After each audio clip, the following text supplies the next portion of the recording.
അന്താരാഷ്ട്ര നയതന്ത്ര ചർച്ചകളിൽ സാധാരണയായി നയതന്ത്രജ്ഞരും സൈനിക ഉദ്യോഗസ്ഥരും ആണവ ശാസ്ത്രജ്ഞരുമാണ് ഇരുപക്ഷത്തു നിന്നും ഉണ്ടാകാറുള്ളത്. എന്നാൽ US പ്രസിഡന്റ് ഡൊണാൾഡ് ട്രംപുമായി ചർച്ച നടത്താൻ ഇറാൻ എത്തിയത് മനഃശാസ്ത്രജ്ഞരെയും കൂട്ടിയാണ്. ഇറാൻ തങ്ങളുടെ നയതന്ത്ര ഉപദേശക സമിതിയിൽ മുതിർന്ന മനഃശാസ്ത്രജ്ഞരെയും മനോരോഗ വിദഗ്ധരെയും ഉൾപ്പെടുത്തിയതായാണ് പുതിയ വെളിപ്പെടുത്തലുകൾ. എന്തിനായിരുന്നു ഇറാന്റെ ഇങ്ങനെയൊരു അസാധാരണ നീക്കം? വിശദമായി അറിയാം. സ്വാഗതം ഇൻഡെപ്തിലേക്ക്.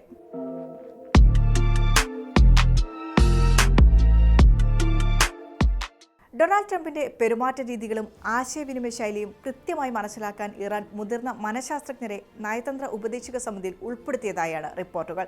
അന്താരാഷ്ട്ര അന്വേഷണാത്മക വാർത്താമാധ്യമമായ ഡ്രോപ്പ് സൈറ്റ് ന്യൂസാണ് ഈ വിവരങ്ങൾ പുറത്തുവിട്ടത്. സമാധാന ഉടമ്പടി രൂപീകരിക്കാനായി പാകിസ്ഥാന്റെ മധ്യസ്ഥതയിൽ ഇസ്ലാമാബാദിൽ നടന്ന പരോക്ഷ ചർച്ചകളെ അടിസ്ഥാനമാക്കിയാണ് ഈ റിപ്പോർട്ട്. കഴിഞ്ഞ ഏപ്രിലിൽ നടന്ന ഒന്നാം ഘട്ട ഉഭയകക്ഷി ചർച്ചകൾക്ക് ശേഷമാണ് ഇറാന്റെ ഉപദേശക സമിതിയിലേക്ക് 2 മുതിർന്ന മനഃശാസ്ത്രജ്ഞരെ ഔദ്യോഗികമായി ഉൾപ്പെടുത്തിയതെന്ന് പേര് വെളിപ്പെടുത്താത്ത ഒരു ഇറാനിയൻ ഉദ്യോഗസ്ഥൻ സ്ഥിരീകരിച്ചിട്ടുണ്ട്. ട്രംപിന്റെ വ്യക്തിത്വത്തിന് ഇണങ്ങുന്ന രീതിയിൽ എങ്ങനെ സംസാരിച്ച എന്ന് പഠിച്ച് അദ്ദേഹത്തിന് കൈമാറേണ്ട സന്ദേശങ്ങൾ രൂപകൽപ്പന ചെയ്യുകയായിരുന്നു ഇവരുടെ പ്രധാന ചുമതല.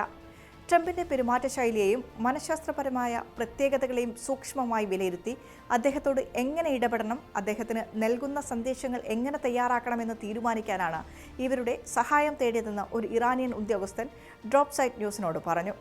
ഇടനിലക്കാർ വഴി ട്രംപിന് നൽകിയ രേഖകളുടെയും പൊതുപ്രസ്താവനകളുടെയും ഭാഷയും ശൈലിയും മാറ്റിയെഴുതുകയായിരുന്നു ഈ തന്ത്രത്തിന്റെ പ്രധാന ഭാഗം. കടുപ്പമേറിയ നിയമപരമായ വാക്കുകൾ ഒഴിവാക്കി ട്രംപിന് പെട്ടെന്ന് താൽപ്പര്യം തോന്നുന്ന രീതിയിലാണ് ഇവ തയ്യാറാക്കിയത്. ലാഭനഷ്ടങ്ങൾ വ്യക്തമാക്കുന്ന ബിസിനസ് ഇടപാടുകൾ, വ്യക്തിപരമായ പ്രശസ്തി, നേരിട്ടുള്ള ഭരണ നടപടികൾ എന്നിവയോടുള്ള അദ്ദേഹത്തിന്റെ താൽപ്പര്യങ്ങൾ മുൻനിർത്തിയാണ് സന്ദേശങ്ങൾ രൂപകൽപ്പന ചെയ്തത്. ഇറാൻ നിയോഗിച്ച മനഃശാസ്ത്രജ്ഞർ ട്രംപിന്റെ തീരുമാനങ്ങൾ, പൊതുപ്രസംഗങ്ങൾ, സമൂഹ മാധ്യമങ്ങളിലെ പ്രതികരണങ്ങൾ, അദ്ദേഹത്തിന്റെ ഈഗോ, പ്രശംസകളോടുള്ള ആഭിമുഖ്യം എന്നിവ കൃത്യമായി നിരീക്ഷിച്ചു. ഈ സമീപന മാറ്റം ചർച്ചകളിൽ വലിയ പുരോഗതിയുണ്ടാക്കിയെന്നാണ് റിപ്പോർട്ടുകൾ. മുൻപ് ഇരു വിഭാഗങ്ങളും തമ്മിൽ പൊതുവേദികളിൽ ശക്തമായ വാക്കുതർക്കങ്ങളും ഏറ്റുമുട്ടലുകളും പതിവായിരുന്നു. എന്നാൽ ഈ പുതിയ തന്ത്രത്തിലൂടെ പ്രായോഗികമായ ഒരു ധാരണാപത്രത്തിലേക്ക് കാര്യങ്ങൾ എത്തിക്കാൻ തങ്ങൾക്ക് കഴിഞ്ഞു എന്നാണ് ഇറാൻ അവകാശപ്പെടുന്നത്. എന്നാൽ ഇത് സംബന്ധിച്ച വൈറ്റ് ഹൗസോ ട്രംപോ ഇതുവരെ ഔദ്യോഗികമായി പ്രതികരിച്ചിട്ടില്ല. രാജ്യാന്തര നയതന്ത്രത്തിലും ഇന്റലിജൻസ് ഓപ്പറേഷനുകളിലും ശത്രു രാജ്യങ്ങളുടെ നേതാക്കളുടെ സൈക്കോളജിക്കൽ പ്രൊഫൈലിംഗ് നടത്തുന്നത് പുതിയ കാര്യമല്ല. എന്നാൽ അമേരിക്കയുടെ CIA പോലുള്ള രഹസ്യാന്വേഷണ ഏജൻസികൾ വർഷങ്ങളായി ഇത്തരം തന്ത്രങ്ങൾ ഉപയോഗിക്കുന്നുണ്ട്.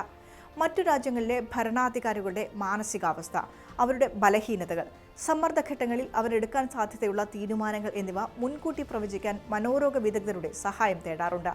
എന്നാൽ ഒരു രാജ്യം തങ്ങളുടെ സജീവമായ ഒരു നയതന്ത്ര ചർച്ചാ ഉപദേശക സമിതിയിലേക്ക് സൈക്കോളജിസ്റ്റുകളെ ഔദ്യോഗികമായി കൊണ്ടുവന്നതും അത് പരസ്യമായി വെളിപ്പെടുത്തുന്നതും അന്താരാഷ്ട്ര രാഷ്ട്രീയത്തിൽ അത്യപൂർവമായ സംഭവമാണ്.